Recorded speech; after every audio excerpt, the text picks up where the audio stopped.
watching Race 1! I think it's fair to say that we'll definitely be back next year. Go for plants! Yeah! Look, boy, try and bring me food, boy.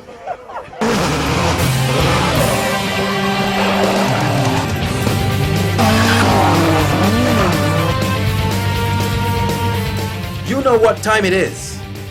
Hi, this is Rally Barbados 2012 and you're watching Race 1.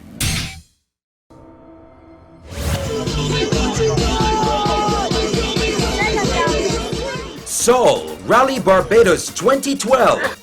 5-stage venues, 22 planned stages, which will cover approximately 122 competitive kilometers. There are over 100 cars slated to do battle, and by the end of the rally, more than half will not be classified as overall finishers for one reason or another. On the first day, the competitors will compete on 3 venues. The 3.9 kilometer long Pickering stage, the 4.5 kilometer Sailor Gully stage, and the 5 kilometer Lion Castle stage. Game plan for today is just to try and get through today.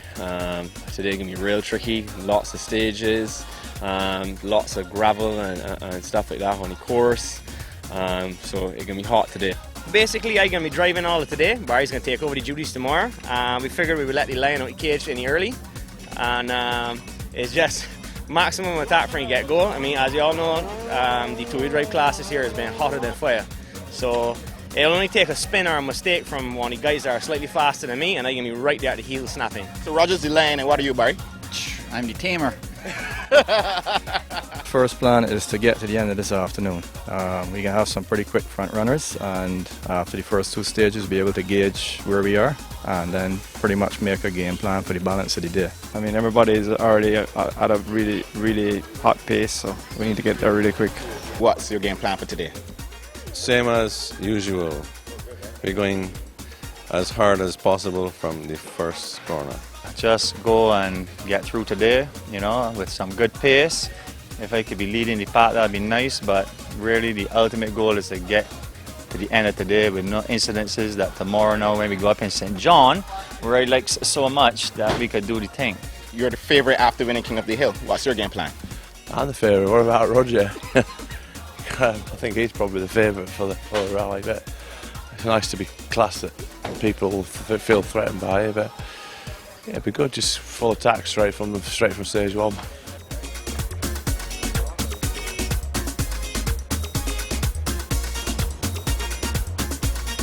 Barbadians, visitors, take up position. Where are the cars, Daddy?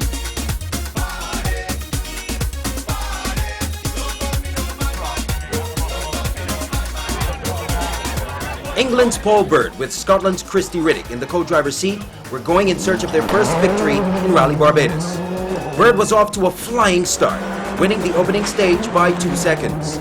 However, a spin in stage 3 cost him about 18 seconds and saw him plummet to 8th overall after leading the rally. Barbados' 12-time winner of Rally Barbados, Roger Skeet, was on the charge and driving very aggressively on the morning loop. With co-driver Luis Venetia, they took over the lead from Paul Bird after his spin. Skeet won 2 stages before lunch and led the rally by just under 4 seconds. And he's won for the last 2 years there. Trinidad's John Powell was going in search of the treble. However, this was not to be, as the Subaru Impreza S14 WRC had a problem and forced him to retire after stage 3 of the rally.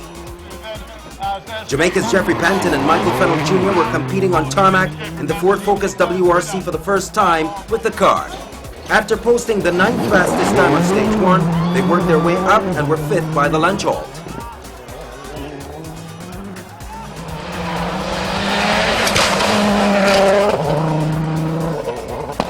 Barbados' Sean Gill and Michael Cummins were never outside the top 5 stage times. Their consistent performance paid off as they were split seconds off the second place crew and just shy of 4 seconds behind the leader, Roger Skeet.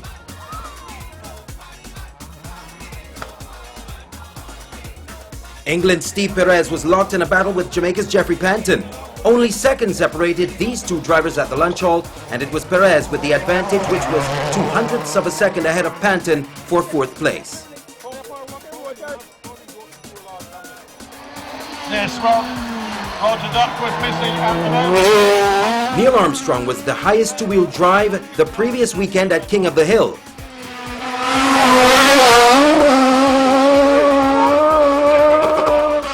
And in his Toyota Starlet with Barry Ward in the co-driver's seat, he was the fastest two-wheel drive on all the stages before the lunch halt.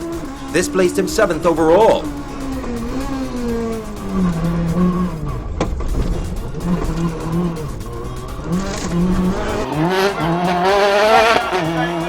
He was fortunate to get away unscathed here.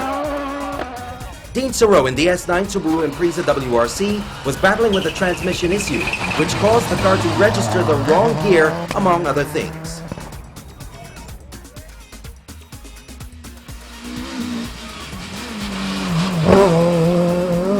Brett Clark had just been outside the top 10 of the overall rally, but a power steering problem which led to a fire saw him retire just before the lunch halt. Roger Hill had started off promising with the Toyota Corolla, but a clutch problem quickly developed, and he was able to recover slightly to be 10th at the lunch halt, and he took no further part in the rally on day one, after being helped off the stage. Roger Duckworth was back for a second year, having once again won the Rally Sunseeker National for the second year in a row. His prize was free entry and shipping, courtesy of the Tourism Development Corporation to Rally Barbados. Ian Warren had moved from just outside the top 10 to inside by the lunch halt.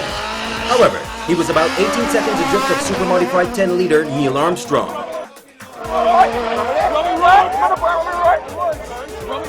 The brothers, Logan and Red Watson, had been creating shockwaves with their BMW M3.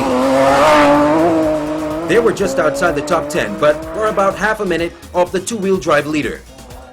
Jeffrey Noel was the leader of Production 4 by just 2 seconds. And here is Jeffrey Elliott in the beast of a turbocharged Datsun that was leading Group B and entertaining the crowd at the same time. But problems on stage 5 and then a gearbox problem on stage 9 ended his rally.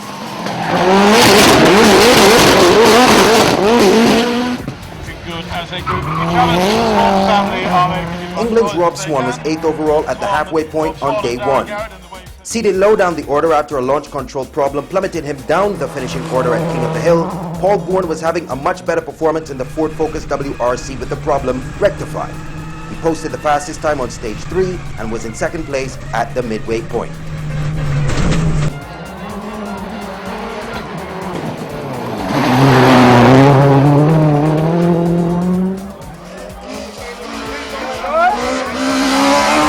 Josh Reed had been out of action for the majority of the year while he worked on his Toyota Starlet. Now he's up from Super Modified 9 to 10, and he was 3rd at this point and 18th overall.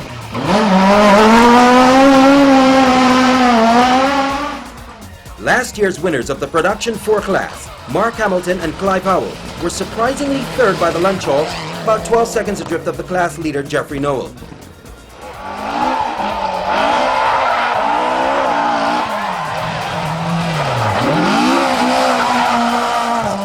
Andrew Jones, slideways, always.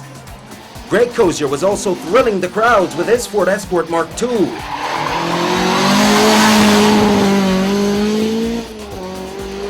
Scotland's Alan McKay in the well-run car, competing in Super Modified 10. McKay was a hit with the crowds in the Ford Anglia, which is one of 14 that he owns. England's Tim Piercy, who placed 2nd in the UK's most iconic rally, the Robert Albert Clark, is on the prize drive offered by the Barbados Rally Club and the Tourism Development Corporation, which the winner, Wyndham Evans, could not make. Paul Horton from the Turks and Caicos sliding in the wrong direction and narrowly missing Alan Maynard, who was making his way on the other side.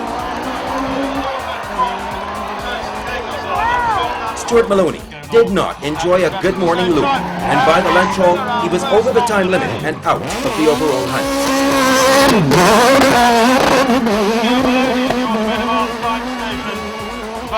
But when all was right, he did post 2 of the fastest times in Super Modified 11 before lunch. The all-female crew of Shannon Curtin and Lisa Rowett were still in the overall hunt and may have had a few scary moments along the way.